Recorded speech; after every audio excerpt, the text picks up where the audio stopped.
এইটা হবে, এটা হবে, এটা হবে, এটা হবে।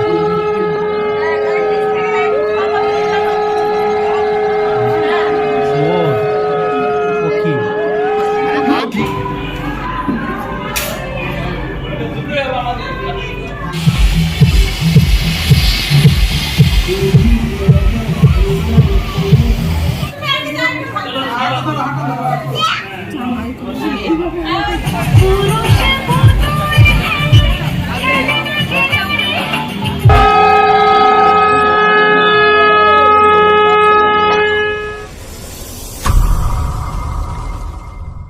তো ফ্রেন্ড, আমি চলে এসেছি বিয়েতে আর কি, এটার বিয়েতে একদম শেষ পার্টে। ফাইনালি বিয়ের অনুষ্ঠানে যাচ্ছি। দেখো রেডি হয়ে গেছি পাঞ্জাবি পরে। তো যাই হোক, আমরা এখন যাচ্ছি বিয়ের বাড়িতে। তো কি করছি না করছি পুরো তোমার সাথে শেয়ার করবো, এবং এটা শেষ পার্ট হতে চলেছে। তো সঙ্গে থাকো, দেখো। এই দেখো চলে এসেছি রনিতার যেখানে বিয়ে হচ্ছে, সুনীল ভবনে। এটা হচ্ছে সুনীল ভবনের বাইরেটা খুব সুন্দর একটা গেট করেছে, মানে খুবই সুন্দর করেছে, সাজিয়েছে। এবং ওইদিকে রনিতা আর রনিতার বরের একটা কার্টুন দেওয়া আছে, এবং ঢুকতে দেখো ছবি টবি দিয়ে সাজিয়েছে। রনিতার বরের একটা ছবি, এখানে রনিতার বরের একটা ছবি, ওইদিকে রনিতার আইবুড়োবেলার কিছু ছবি ফটোশ্যুট করেছিল সেই সব। দেখো রনিতার যেখানে বসেছে সেই জায়গায় চলে এসেছি। খুবই সুন্দর সেজেছে, ও রীতিমতো গিফট নিতে ব্যস্ত আছে। প্রচুর লোকের ভিড়, মানে ও যে এত তাড়াতাড়ি রেডি হয়ে যাবে বুঝতেই পারিনি আমরা রেডি হতে এত দেরি হয়ে গেল আমাদের। আমরা 8টার সময়ও টাইম দিয়েছে, আমরা 8:30টায় এসেছি। তো ও রীতিমতো রেডি হয়ে চলে এসছে। আমি তো অবাক দেখে, এত তাড়াতাড়ি করে, মানে 4:30 ওর শেষ হয়েছে, তারপরে এত তাড়াতাড়ি রেডি হয়ে চলে এসছে। তো যাই হোক, খুব সুন্দর লাগছে ওকে, দেখতে পাচ্ছ তোমরা। আর এই যে মণ্ডপটাও খুব সুন্দর সাজিয়েছে। আমরা একটু ফাঁক পেয়ে রেখে একটু ছবি তুলে নিলাম। এটা হচ্ছে রনিতার দিদি লিপিকা এবং জামাইবু, এবং এটা ওর ছেলেটা প্রচণ্ড দুষ্টু। দেখো আমরা 3জন ছবি তুলে নিলাম। আমরা যখনই একসাথে হতাম 3জন মিলে ছবি তুলতাম। তো এটা ওর বিয়েতে একটা ছবি তুলে নিলাম। তো এবারে দেখো হলটা কি সুন্দর সাজানো গোছানো, খুবই সুন্দর, এবং ফুল এসি। এটাই হচ্ছে সবচেয়ে বড় কথা, হলটা ফুল এসি। আর দেখো এটা হচ্ছে নিতকোণে দেখে যে এত সুন্দর বউয়ের মতো সাজায় আমি জানতেই পারতাম না। মানে দুটো বউ বিয়েতে, মানে একটা অসাধারণ দেখতে লাগছিল, পুরো দুটো বউ চলে এসছে। একজন নিতকোণেকে এত সুন্দর সাজিয়েছে। এবং এই দেখো আমি আমার কিছু ছবি তুলেছিলাম ওরই ফাঁকে, তো সেই ছবিগুলো তোমাদের দেখালাম, তোমাদের সাথে শেয়ার করলাম। এরপরে বর চলে এসছিল, আমরা সবাই মিলে বর দেখতে গেলাম। তো চলো দেখাচ্ছি। সজনী গো সেই তো এলাম তোমায় পেতে, হাজির হলাম।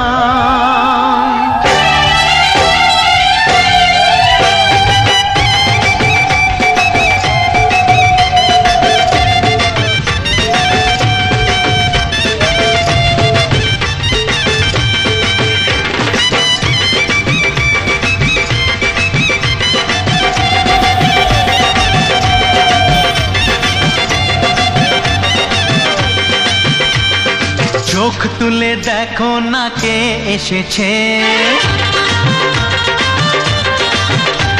আরে নতুন করে আবার বিয়ের সানাই বেজেছে।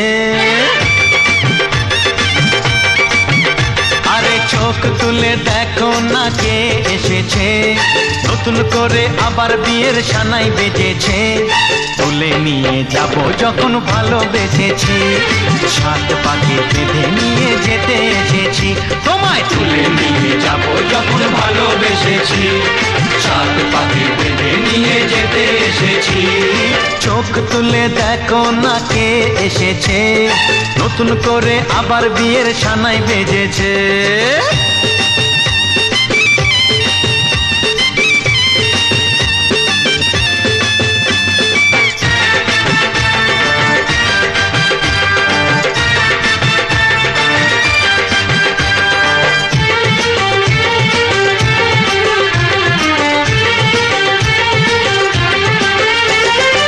পারবে না কেউ তোমার আমার মাঝে দেওয়াল তুলে দিতে, ভালোবাসা এত কাটে পারবো তাকে। বরটা চলে আসার পরে আমরা একটু যে খাবারের দিকে চলে গেলাম, যেখানে স্টল দিয়েছিল। এখানে অনেক রকমের স্টল ছিল এবং সন্ধ্যে থেকে খাওয়া ছিল না, খুব খিদেও পেয়ে গেছিলো। এখানে আমি তো গিয়ে দেখছি অনেক রকমের স্টল, পানের স্টল আছে, এখানে লস্যি স্টল আছে, ফুচকা স্টল আছে, কফি স্টল আছে। এবং এখানে এই যে লস্যিটা, এই লস্যিটা এত সুন্দর কোনাতলায় মোড়ে যে লস্যিটা করে সেরকম টাইপের লস্যি। তো আমি তো নিজেই 4 গ্লাস খেয়ে দিয়েছি, দিয়েতে আমার অবস্থা টাইট, কারণ আমি আর মানে খাবারই খেতে পারিনি, এরকম একটা ব্যাপার। তোরই ফাঁকে তারপরে আমরা কিছু রিলস করে নিলাম এবং ছবি টবি তুলে নিলাম। কিন্তু আমি যেটা ভুল করেছি, যখন বর এলো তখন যদি আমি রনিতার সাথে আমরা যদি যেতাম কাছে, তখন ফাঁকা ছিল, তখন কটা রিলস করতে পারতাম, বাট রনিতার সাথে একটাও রিলস করতে পারিনি গোটা বিয়ের অনুষ্ঠানটা। তারপরে প্রশান্ত চলে এলো, প্রশান্তর সাথে কিছু ছবি তুলে নিলাম এবং প্রশান্তকে নিয়ে রনিতার কাছে গেলাম। প্রশান্ত রনিতাকে শুভেচ্ছা জানালো। সেদিন এসির থেকে সবচেয়ে বড় কথা, খুব একটা গরম লাগছিল না, কারণ একটু বৃষ্টি হয়েছিল বলে হালকা হালকা হাওয়াও দিচ্ছিল। ভেতরে আমরা খুব একটা বেশি যাইনি, মানে এসির মধ্যে বেশিক্ষণ বসেই ছিলাম না। তারপরে সবার খিদে লেগে গেছিলো, তো আমি বললাম যে একবার উপরে যাই, হয়তো মেবি সেই সময় বিয়েটা স্টার্ট হয়ে গেছিলো, কিন্তু সবাই খাওয়ার জন্য এত জোর করলো, তো খেতে বসে গেলাম। তো পরে গিয়ে দেখছি ওইদিকে তো বিয়ে প্রায় হাফ হয়ে গেছিলো। আর তার মধ্যে এক কাণ্ড করেছিল যে খেতে বসে আমার ছেলের পটি পেয়ে গেছিলো মাছ খাওয়াতে, তো রীতিমতো এমনিতেই পেট জাম, খেতে পারিনি। তারপরে আমার ছেলে এত কান্নাকাটি করছিল, তার জন্য মানে বাকি কিছু ঠিক করে খেতেই পারিনি, মানে খাওয়াটাই আমাদের ঠিক করে হয়নি। এটা হচ্ছে মেনু কার্ড, সেখান থেকে শুরু হচ্ছে রনিতা অম্লানের বিয়ে। তো আমাদের যে জামাই তার নাম অম্লান। তো ফার্স্টেই একটা রোল টাইপের দিল, সুইং রোল টাইপের, তো সেটা আমরা খাচ্ছিলাম। তো তারপরে বিভিন্ন আইটেম আসছিল এবং যেটা সবচেয়ে আমার ফেভারিট ছিল, যে খুব খাওয়ার ইচ্ছা ছিল, যে কলা পাতায় মোড়া এই পাতুরি, ঠিক আছে, মাছের পাতুরি। তো এটা আমার খুব খাওয়ার ইচ্ছা ছিল, ফার্স্ট টাইম আমি খেলাম, তো আমার তো বেশ ভালোই লাগলো, বেশ কলা পাতায় মোড়া জিনিসটা অসাধারণ লাগছিল আমার। তো তারপরে চলে এলো খাসির মাংস, ফ্রায়েড রাইস। তো আমার তো পেট প্রচণ্ড জাম ছিল, আমি এবার খাসির মাংস তো পুরো ঢালাও দিচ্ছিল, কিন্তু আমি কিছুই খেতে পারিনি। আমি যে কেন ওই লস্যিটা খেতে গেলাম পরে পস্তাচ্ছি। তো আমি ভেবেছিলাম হয়তো অনেকটা দেরি হবে খাওয়া দাওয়া দিতে, খেতে দেরি হবে, কিন্তু খুব তাড়াতাড়ি হয়ে গেছিলো। দেখো এটা হচ্ছে তালশাঁস, মানে তালশাঁসটা এত সুন্দর ছিল যে পুরো ঘিয়ের গন্ধ বেরোচ্ছিলো। মানে আমি আরেকটা ভাবছিলাম খাবো, কিন্তু আমার ছেলে এত জ্বালা ছিল, আমার ছেলেরটাও খেতে পারতাম, বাট ছেলে নেয়নি ওটা, তো মানে মিস করলাম। আর এই যে আইসক্রিমটা এত সুন্দর দিয়েছিল, আইসক্রিমটাও খেতে পারিনি, কারণ এত লাস্টের দিকে ছেলের এত চিৎকার চেঁচামেচি শুরু করেছে, আমি কোনো রকমের মুখে ঢুকিয়ে ওদেরকে বাড়ি দিয়ে এসে তারপরে এলাম। এবার বিয়ের অনুষ্ঠানটা স্টার্ট হবে, আমি হাফ বিয়ে হয়ে গেছে তখন, প্রথমটুকুনি না দেখতে পারলেও বাকিটুকুনি দেখাচ্ছি তোমাদের।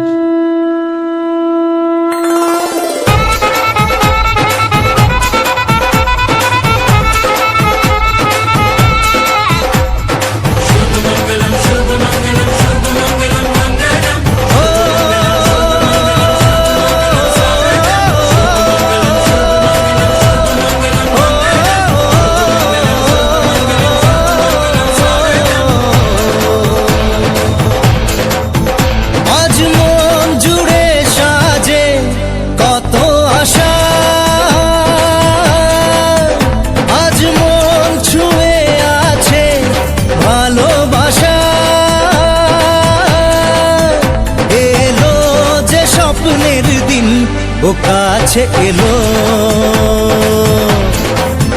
জীবন আরো যেন রঙিন হলো।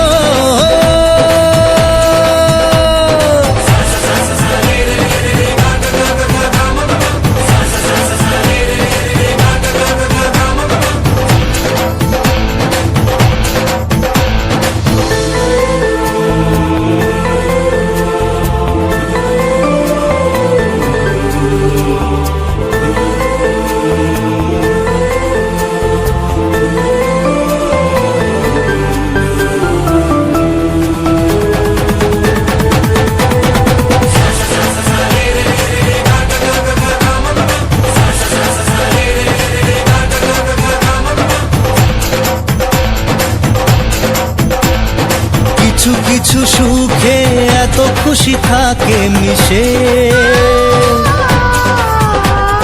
ধরা দেয় অচেনা কাছে সে ভালোবেসে। কিছু সুখে এত খুশি থাকে মিশে, অচেনা কাছে এসে ভালোবেসে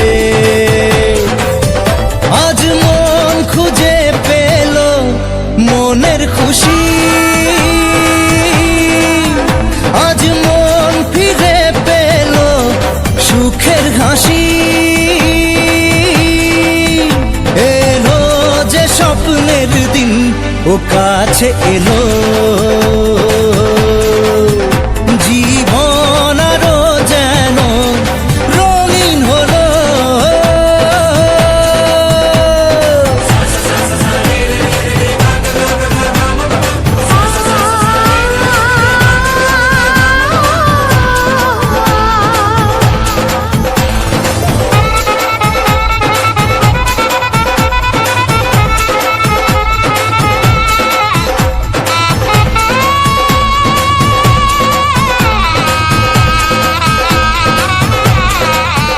তো বিয়ে কমপ্লিট হয়ে গেল, এখানে আশীর্বাদ পর্ব চলছে। তো কুমারী রনিতা দে হয়ে গেল বিবাহিত রনিতা দত্ত, তো ট্রান্সফারমেন্স হয়ে গেল। তো আমরা অনেকেই আলোচনা করছিলাম যে ও আর কি একদম বেশ লাইফটাকে এনজয় করে বিয়েটা করলো, কারণ অনেকটা টাইম নিয়ে বিয়ে করলো। আমরা তো সবাই তাড়াতাড়ি বিয়ে করে নিয়েছিলাম এবং মানে সেরকমভাবে আইবুড়োবেলায় টাইম পাইনি, বা ও অনেকটা টাইম নিয়ে এবং ঘুরে বেরিয়ে খুব ভালোভাবে লাইফটাকে কাটিয়ে নিয়ে তারপর বিয়েটা করলো। আশা করছি পরবর্তী লাইফটা খুব সুন্দর হবে, ভালো হবে। তো যাই হোক, এবার ওরা ঘরে ঢুকবে, আমরা এবার আস্তে আস্তে রওনা দেবো। অনেকটাই রাত হয়ে গেছে, প্রায় 1:45-র কাছাকাছি বাজে। তো ওদেরকে আগে বাড়িতে রেখে এসেছি, মিষ্টি আর অংশকে। আমি রাহুল এই সময় একটু ভিডিওগুলো দিচ্ছিল রঞ্জিতাকে, কিছু ভিডিও বা রিলস আমরা যেগুলো করেছিলাম সেইগুলো দিয়ে দিচ্ছিল, এবং তারই ফাঁকে আমি আমার ফোন থেকে ভিডিওটা করেছি, জন্য এতটা ভালো হয়নি, আগের ভিডিওগুলোর মতো অতটা চকচক করছে না। তো তারপরে আমরা এই ফাঁকা মণ্ডপে খানিক ছবি টবি তুলে নিলাম। রনিতাকে ঘরে চলে যাবে, ওখানে ঘর টর কিছু ধরেনি। আমাদের অনেক অনুষ্ঠানে যেমন শালীরা ঘর ধরে, যেমন আমার বিয়েতে আমার বিয়েতেও ঘর ধরেনি, কারণ আগের একটা অনুষ্ঠানে একটা কিছু সমস্যা হয়ে গেছিলো, তার জন্য আর পরে ঘরটা ধরা হয়নি। তো এরপরে আমরা ফাঁকা মণ্ডপে একটু ছবি টবি তুলে নিলাম। সব লোকজন সব ফাঁকা হয়ে গেছিলো, সেরকম আর লোকজন ছিল না। তো জামাইয়ের সাথে আমরা একটু ছবি টবি তুলে নিলাম। তারপরে আস্তে আস্তে আমরা ফাঁকা, সমস্ত কিছু চারদিক ফাঁকা, এবং আস্তে আস্তে বাড়ি চলে এলাম। ওরা টোটো করে এলাম, আমি গাড়িতে এলাম। তো ফ্রেন্ড, ফাইনালি রনিতার বিয়ে হয়ে গেল। তোমরা দেখলে পুরোটাই বিয়ে, এবং ওখানে আমরা কি কি মজা করলাম এবং কি কি হলো, এবং আমরা ফিরে এলাম। ফিরে এসে এখন আমি বাড়িতে চলে এসেছি। তো পুরোটাই দেখালাম 4-5 দিনের 4টে ব্লগের মধ্যে সমস্ত কিছুটা। তো তোমাদের কেমন লাগলো বলো। আমাদের একটা চ্যাপ্টার ক্লোজ হলো, মানে আমাদের যে খেয়ালি এন্টারটেনমেন্ট চ্যানেলটা পুরোটাই ওর উপর নির্ভর করে দাঁড়িয়েছিল, একসময় শুরু হয়েছিল। মানে ও আমাদের প্রচন্ড সাপোর্ট করেছিল, তার জন্য চ্যানেলটা তৈরি হতে পেরেছিল। তো ফার্স্ট থেকে আমাদের সঙ্গে ছিল। তো সেই জায়গা থেকে বিশাল থ্যাঙ্কস ওকে, যে আমাদের চ্যানেলটা তো শুরু করার জন্য ওকে পেয়েছিলাম তখন আমরা। তো যাই হোক, ও খুব ভালোভাবে বিয়েটা হলো এবং কমপ্লিট হয়ে গেল, আমরা দেখে চলে এলাম। তো এখানেই ব্লগটা শেষ করছি। নেক্সট আরো অনেক ব্লগ আসবে, তোমরা অবশ্যই দেখবে। তো আজকের মতো টাটা।